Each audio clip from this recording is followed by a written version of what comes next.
Salut les fabriqueurs et bienvenue dans cette vidéo un peu particulière puisque comme vous le voyez, nous ne sommes pas à l'atelier. En fait, on va utiliser l'ordinateur et les tuyaux d'internet pour se téléporter dans l'atelier de Turbi. Ce week-end, j'aurais dû aller chez lui et pour faire l'unboxing et le montage de la Prusa Mini, la dernière imprimante 3D de Joseph Prusa. Mais entre les grèves et les intempéries, je n'ai malheureusement et un emploi du temps très chargé, je n'ai malheureusement pas pu me déplacer. On a donc convenu de faire ça via Skype. C'est un fan d'imprimante 3D, c'est un aéromodéliste prolifique, il avait fait le site Grenade Indoor qui doit peut-être être encore en ligne, il a fait le site Projet CNC, il est passé de la découpe CNC par fil chaud au fraisage, à la découpe laser et maintenant il a plusieurs imprimantes 3D qu'il utilise de toutes les façons possibles. C'est parti. Bonjour à tous, nous sommes avec Turbi pour le unboxing de la Prusa Mini, la nouvelle imprimante de Prusa Research. Alors, c'est parti. Voilà, donc je l'ai reçu avant-hier et j'ai gardé la primeur pour Renault. On Ah, va c'est voir ce qu'il y a sympa. dedans. Alors, déjà, on voit, il y a beaucoup de cartons comme d'habitude, c'est hyper bien emballé. Ouais, excellent. Une clé USB, ça doit être des drivers sûrement. Alors, bah, c'est surtout que maintenant, si tu veux, il n'y a plus de carte SD sur la Prusa Mini. C'est une clé USB directe en fait. Ah, d'accord. Il n'y a Ok, pas de carte SD, donc tu as un port USB et tu passes tes fichiers via la clé USB. Donc c'est quand même vachement plus pratique que. Enfin, c'est pas spécialement plus pratique, mais t'as pas besoin d'un lecteur de carte USB, tu as juste besoin d'un port USB sur ton PC. C'est intéressant. ouais. Et puis en plus, c'est aussi pour ça que j'ai acheté, elle est en réseau, Oui, en réseau Internet, donc on peut lui envoyer des trucs. Je viens de recevoir un mail de Prusa tout à l'heure qui me disait qu'ils avaient déjà mis à jour le firmware, donc il faudra que je mette ça à jour. ouais, ils La ont. note, Ouais, comme d'hab, elle est super bien faite, quoi. il y a 50 pages, plus même. Il y a recto verso, il va y avoir un côté imprimant. Des autocollants. Des autocollants, un grand classique aussi. Des autocollants, ça, voilà, c'est le marketing. Félicitations pour votre achat en français, avec donc les références pour un notice de montage, la taille des vis, voilà. On a ensuite un petit échantillon de plastique, du Prusament, super filament, hein. Je ne sais pas si tu as déjà essayé, Non, mais j'ai pas encore essayé. J'envisageais d'acheter l'imprimante et d'en acheter à ce moment-là, mais pour l'instant, j'ai du fil imprimante 3D. Non, je sais plus ce que j'ai. J'ai un truc, mais j'en ai beaucoup, donc j'ai pour l'instant pas à en acheter, quoi. Donc, essaye le Galaxy Black, tu verras, il est incroyable ce filament. Ensuite, premier étage. Donc, on a ici quelques protections. Une poche de bonbons. Oh, elle n'est pas très grande cette aussi. ah, D'habitude, ouais. elle a Bah, c'est normal, c'est une Prusa Mini, donc ils ont fait la pochette de bonbons mini. une petite poche. Donc, ensuite, on a un cordon de 220 volts. Ça, ce sont les premières pièces imprimées. Ça, c'est des pièces pour poser le rouleau, puisque pareil, il n'est pas sur l'imprimante. Mm, mm. Donc, tout est emballé, c'est tout des sachets, tout est marqué dessus. On peut difficilement se tromper, en fait. Tout est marqué sur les sachets. Là, on a le ticket de garantie qualité. Donc, il y a toujours un suivi chez Prusa et on peut voir à quelle heure ça a été vérifié et si toutes les. Il y a même le graphique qui montre les réponses de chauffe du plateau et de la haute. Ouais, c'est impressionnant. Ils ont vachement automatisé leur usine. Et je sais pas si tu as vu que même les filaments sont livrés. Tu peux voir sur Internet la courbe de dimension de ton filament. C'est impressionnant. Ouais. Et là, alors on commence à avoir des roulements. Je suppose que c'est pour l'adaptateur de. Ouais, ça c'est le spool holder, ça. Ouais, c'est pour le truc de bobine. Ouais. Ensuite, on a ici des pièces détachées, une petite pochette de graisse, des vis. Donc ça, on verra, il y a marqué accessoires. Bon. Et on arrive au deuxième étage. Donc, deuxième étage, il n'y a pas grand-chose de plus pour l'instant. On a le plateau, parce qu'elle est vendue, je crois, avec deux plateaux ou un seul. C'est le plateau spécifique de chez Prusa qui est texturé. Je ne sais pas si tu as déjà vu. Donc, Ouais, j'en ai entendu. Ils disent, en fait, en dessous, normalement, tu as trois picots. Et ces trois picots, ils vont positionner le plateau. Ils vont positionner le plateau par adhérence magnétique normalement. Voilà, c'est ça. Ouais. Exactement. Alors, par adhérence magnétique, donc il vient se caler là. Alors, ça, c'est le plateau qui est complètement lisse. C'est un peu lisse comme du circuit imprimé. Mais par exemple, sur ma M4, je crois qu'ils le vendent aussi peut-être en pièces détachées, hein, d'ailleurs, sur la Muni. Là, on Oui. voit un peu la texture qui est Ouais. style un peu peau d'orange. Ouais, ouais, tout à fait. Et ça doit Et super bien accrocher, j'imagine. ça accroche super bien. Et en plus, ça fait un état de surface vachement joli parce que ça fait pas lisse et Ouais, ça fait pas le brillant, le fini brillant. Ouais, ça ressemble plus aux couches du reste de la pièce, quoi. exactement, il y a moins de contraste. Ouais. Et donc, voilà. Donc, ça, il est livré apparemment avec le lisse uniquement, là. Donc, ensuite, eh ben, je pense qu'on peut enlever le châssis principal. Donc, contrairement à une MK3, où tout est en pièces détachées, là, le châssis, il est déjà tout monté. Hein, il n'y a pas grand-chose à faire. Donc, on voit ici, en dessous, les roulements, les douilles à billes, qui sont sur des axes toujours les mêmes, comme sur la MK3, ça doit être du 8 mm, peut-être. Ouais, ça a Ouais, l'air d'être du 8 ou du 10. Ouais, ouais, ça doit être du 8 c'est possible. ouais. Et c'est le même principe que la MK3 avec des rails en alu carré, douille à billes et puis entraînement par courroie avec un système de fixation et de tension de la courroie qui se fait en dessous. Là. Mm, mm. Et là, déjà, ça sonne bien, c'est déjà bien tendu. Ici, c'est le fil pour faire chauffer le plateau. Ouais, Alors là, la gaine a l'air de bonne qualité parce que souvent sur les chinoises, la gaine, elle est merdique. c'est ça, là, c'est de la gaine tissu. Ouais, Et ça c'est vrai c'est vachement bien. Et quand je l'ai posé, tu vois, là, ça fait un doux bruit parce qu'il y a des super isolants en mousse. Quand on le pose sur la table, ça fait ploum. Voilà, bah là, tu n'as Ouais, pas pu ouais. faire ça. Excellent. Ensuite, alors, ça, je déchire, hein, tant pis. Le LCD, la petite pochette du LCD. Et là, on arrive avec l'élément principal, le plateau YZ. Donc, il n'y a qu'une seule colonne sur celui-là. Hein. Donc, Mm. on va enlever la connexion. Donc, dans quel sens ça doit être comme ça. La tête d'impression elle est toute petite. Je sais pas si tu vois. Ouais, ouais, ouais, complètement. Là, le ventilateur radial sur le côté. Ouais, ouais, ouais. Toujours toutes les pièces qui sont imprimées, toutes les pièces jaunes, là, elles sont imprimées. Les noires aussi. Et c'est toujours du PETG. Bah, d'ailleurs, ils l'impriment avec leur PETG Prussament. On peut acheter exactement le même plastique si on veut réimprimer. D'accord. Et donc, C'est quoi exactement le PETG par rapport au PLA? c'est du polyéthylène G, je sais plus exactement. Alors, ça s'imprime un poil plus chaud, c'est un peu plus souple et c'est un peu plus léger.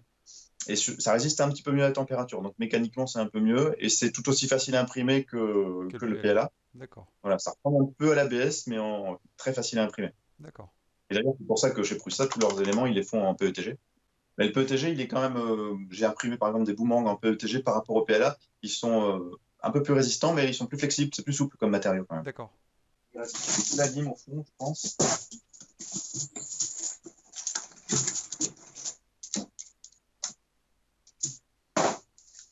Voilà. La dernière boîte, c'est la lime. Et la boîte est vide. On va laisser Turbi effectuer son montage et ses premières impressions. Et je pense qu'il va imprimer des boomerangs parce que c'est un passionné des boomerangs imprimés en 3D. Peut-être vous aussi aimeriez-vous imprimer vos propres pièces, des boomerangs ou autres, mais vous n'avez pas nécessairement les compétences de modélisation 3D pour le faire et donc vous êtes pour le moment contraint d'imprimer des pièces qui ont été conçues par d'autres. J'ai peut-être quelque chose pour vous car j'ai effectivement créé une formation qui s'appelle TamTam 3D que vous trouverez sur le site tamtam3d.fr et qui vise à apprendre à tout le monde à concevoir en 3D pour la fabrication numérique. Alors, ce n'est pas juste pour l'impression 3D, mais l'impression 3D, c'est un gros morceau. Et donc, si l'impression 3D de votre propre pièce vous intéresse, je vous invite à faire un tour sur le site tamtam3d.fr. Et si vous n'êtes pas encore prêt à suivre une formation, Surtout, inscrivez-vous dans la petite fenêtre qui va apparaître si vous quittez la page, car j'aurai ainsi votre adresse mail et je pourrai vous prévenir lorsque je publie des articles ou d'autres vidéos sur le sujet. En attendant, n'oubliez pas de vous abonner à la chaîne en cliquant sur le bouton s'abonner et d'activer les notifications avec la petite cloche grise. On retrouve Turbi après le montage. Alors, le montage, très simple, il faut une petite demi-heure, le bouquin est bien fait. Quand on a monté une MK3 qui est vraiment en pièces détachées, là, il n'y a plus que 4 vis à mettre, donc il y en a pour une petite demi-heure, et encore en prenant son temps. Et là, les petites difficultés que j'ai eues, c'était pour faire configurer Cura, il fallait le mettre à jour, et étrangement, il me proposait, pas Cura, pardon, Prusa Slicer, c'est le logiciel de Prusa, Prusa, qui est super d'ailleurs. Cura, c'est pas mal. Simplify 3D, j'ai testé, c'est bien aussi, mais alors le Prusa Slicer, c'est vraiment génial, ne serait-ce que pour changer de couleur, c'est d'une simplicité enfantine. Il est vachement bien fait. Et donc, j'ai eu du mal à trouver le bon logiciel, la bonne version. Il s'est pas mis à jour tout de suite, c'était bizarre. Et finalement, voilà, depuis ce matin, ça marche. J'ai pu avoir l'imprimante sur le logiciel, puisque comme ça, on voit le fichier 3D de l'imprimante, on a la configuration en total, il n'y a rien à retoucher. Tout est paramétré d'origine, en fait. Et voilà. Et après, donc, j'ai aussi tenté de la mettre en réseau, puisque une des raisons pour lesquelles je l'avais acheté, c'était le port RJ45. Et là, aucune information, rien. Donc, c'est pour l'instant, je pense, une fonction hypothétique qui marchera un jour, mais là, il n'y a rien. Voilà. Ouais, je pense que c'est ils doivent pas encore l'avoir renseigné tous les éléments, ou alors je pense ils ont dû vraiment se concentrer sur la partie production, expédition pour vraiment délivrer au plus vite, et que maintenant il y a les features qui vont apparaître, mais comme tout ça c'est upgradable assez facilement, je pense ça va aller assez vite. À mon avis, il y a des devs à plein temps là-dessus, donc ça va aller assez vite, je pense. Ça va venir, quoi. Et ce bel écran LCD là, il n'y a pas ça sur l'autre, hein? Il n'est pas tactile, il y a une petite molette qui permet. Donc en fait, il y a 6 entrées. Print. Donc alors ce qui est vachement bien, c'est que tu sélectionnes un des fichiers, il te le montre en 3D, il te fait une prévisualisation. Ah ouais, l'écran est vachement plus grand qu'avant, donc Tu peux voir. On le voit. Ouais, c'est impressionnant. Ça, c'est parce que maintenant, sur cette carte, ils ont un gros processeur. Donc, en fait, ils ont changé. Ils sont passés sur un truc qui permet plus de choses, quoi. Donc, d'accord. Et donc, tu as la clé avec laquelle qui est fournie avec. Il n'y a plus de carte SD, comme tu disais hier. Hein, plus de carte SD. Tout passe par un port USB. Donc, si tu veux mettre tes fichiers. Et le dernier fichier que tu as mis sur la clé, quand tu insères la clé, il apparaît directement sur l'écran. D'accord, ouais, gain de temps, donc c'était. Et puis quand toutes ces, le but c'est de minimiser les manœuvres en fait. Donc si tu utilises leur matos, leur filament, a priori c'est assez plug and play, quoi. C'est ça. Il n'y a vraiment pas à réfléchir aussi bien au niveau du zéro. Alors il y a juste un petit paramétrage à faire qui demande un tout petit savoir-faire, mais c'est de régler une bonne fois pour toutes au départ la hauteur du zéro, donc à hauteur la première épaisseur de couche, l'épaisseur de la première couche, pardon. Donc ça se fait au moment du premier branchement, et c'est le seul réglage qu'il y a à faire, parce que tout le reste se fait automatiquement. D'accord, ouais, c'est super. Et donc t'as imprimé des trucs? Je vois un boomerang là sur le petit écran. J'ai imprimé beaucoup de boomerangs, et celui que j'ai fait, en gros, c'est l'équivalent de celui-là en un peu plus petit. Ça, je l'ai fait avec la MK3. Et donc, il y a 2 couleurs. Et je l'ai fait le même sur la. Et ça marche bien, ces boomerangs? Super bien. Ah ouais, ça rentre. Tu le lances et ça n'a rien dans la main sans bouger. Donc, une petite technique, c'est ça qui est intéressant, c'est que il y a une petite technique de lancer. C'est un peu comme lancer un ballon de basket dans un panier. Ouais. Et c'est vraiment presque aussi intéressant que le modélisme. Ah, d'accord. Bon, super. Et donc là, le changement de couleur, ça se fait comment? Parce que moi, j'ai jamais changé de couleur encore sur mes imprimantes. Je me suis pas trop pris la tête avec ça. Il y a une purge, de la buse, ça se fait comment? Alors en fait, donc avec Prusa Slicer, donc tu as l'ascenseur qui te permet de te faire défiler toutes les couches. Oui. À un moment donné, tu t'arrêtes, tu cliques sur le petit plus, et là ça veut dire changement de couleur. Et donc tu peux en faire autant que tu veux. Donc concrètement, quand tu mets ta carte et que tu lances l'impression, dès qu'il arrive au changement de couleur, la tête se met sur le côté et il marque ici à cliquer sur le bouton pour éjecter le fil. Et donc là, il éjecte le fil. Là maintenant, il te dit insérer le nouveau fil. Il le purge tout seul. Il te dit est-ce que la couleur est la bonne? C'est-à-dire, par exemple, pour pas qu'il y ait de mélange, si la couleur n'est pas la bonne, si tu dis non, eh ben, il va repurger encore un peu plus jusqu'à ce que tu lui dises oui. Et dès que tu as dit oui, tu repars et il se remet exactement au même endroit. Donc, tu n'as aucune manip à faire. Donc, ça permet de faire des trucs bicolores hyper facilement. Ok, bon. Alors, bicolore. Ok, ouais, super, super. Donc, ton analyse qualitative personnelle, enfin, ton sentiment personnel sur le rapport qualité-prix. Donc, je rappelle qu'elle doit être à 399 ou un truc comme ça. Non, 379, je sais plus. Oui, je crois que c'est dans ce je me souviens plus exactement. On va regarder ça. L'impression, bah, c'est que la qualité des MK3, ça c'est sûr. Ce qui manque peut-être, c'est ce qui était intéressant sur la MK3, c'était le Direct Drive. T'avais pas le tube de Bowden, là ils en ont remis un. Bon, ben, c'est dommage, je trouve, parce que pour imprimer du flex, des plastiques mous, ça marche moins bien. J'ai pas encore testé, mais a priori, ça marche moins bien. Par exemple, sur les MK3 en prise directe, la rétraction, tu as besoin de 0,3 mm de rétraction. Alors que sur une CR10 qui a un tube de Bowden, tu as 8 mm de rétraction parfois. Enfin, ça dépend des plastiques, mais il m'est arrivé de mettre jusqu'à 8 mm. Et bah, du coup, tu as des impressions quand même plus précises. Alors, comme j'ai pas encore poussé trop les impressions, puisque je suis resté sur des trucs assez simples, j'ai imprimé ça, puis un sifflet qui est fourni avec l'imprimante. Et la qualité, mais j'ai pas lancé des vrais benchmarks encore. Hein, donc, Ouais, mais bon, c'était moi, je voulais déjà ton ressenti quand même. Tu sais, ça, t'as imprimé des centaines d'objets, tu saurais tout de suite détecter, voilà, tu sais tout de suite détecter la qualité de l'impression. ouais. Là, c'est de la qualité, on va dire normale plus, quoi. C'est ça, oui, non, non, c'est clair. Puis en plus, là, j'ai fait avec les filaments de chez Prusa, donc Ouais. il n'y a pas de surprise. Tout est déjà préparamétré, tu n'as même pas les températures à mettre ni les rétractions. C'est d'emblée Prusa et tu as déjà fait des programmes pour chacun de ces Hmm, filaments. d'accord. Qu'est-ce que je voulais dire? Oui, alors concernant le Direct Drive, pour l'extrusion, il en parle, hein, il y a eu il y a eu des interviews où il en parle. C'est tout simple, c'est simple, c'est comme ils ont supprimé l'autre côté. Si tu veux, comme maintenant tu n'as plus qu'un seul Z, bah, mettre l'extrudeur sur la tête d'impression, c'était plus possible à cause du poids du moteur. Tu aurais des phénomènes de balourd qui ne seraient pas compatibles en fait. Alors c'est sûr qu'en contrepartie, la test, elle est hyper légère, elle est toute petite. Je pense qu'il y a moyen d'imprimer beaucoup plus vite aussi. Hein. Je n'ai pas encore poussé non plus dans ces retranchements, mais il y a moyen d'aller vite.